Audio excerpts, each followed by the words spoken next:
5 முகங்கள் வந்ததுன்னு உங்களுக்கு தெரியுமா? ராமாயணத்துல ராவணனுக்கு தம்பியாக அகிராவணா அப்படிங்கிறவர் இருக்காரு.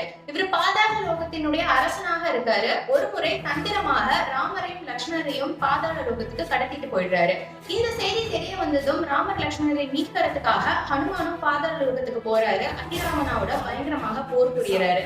எவ்வளவு நேரம் போர் புரிஞ்சும் கூட அகிராவணாவை அவரால் கொல்ல முடியல. அப்பதான் அவருக்கு ஒரு விஷயம் தெரிய வருது. அங்க எரிஞ்சிட்டு இருக்கக்கூடிய 5 தீபங்கள்ல அகிராவனோட உயிர் சேகரிக்கப்பட்டிருக்கு அப்படின்னு. அந்த 5 தீபங்களை ஒரே நேரத்துல அணைச்சா மட்டும்தான் அகிராவனுடைய உயிர் போகும் அப்படிங்கறத தெரிஞ்சுக்கிறாரு. இதற்காக பஞ்சமுகி ஹனுமானா 5 முகங்கள் கொண்ட ஸ்வரூபம் எடுக்கிறாரு. கிழக்கு மேற்கு தெற்கு வடக்கு ஆகிய 4 திசைகள்ல 4 முகமும் மேல் நோக்கி பார்த்த மாதிரி ஒரு முகமாக 5 முகம் கொண்ட ஹனுமானாக ஸ்வரூபம் எடுக்கிறாரு.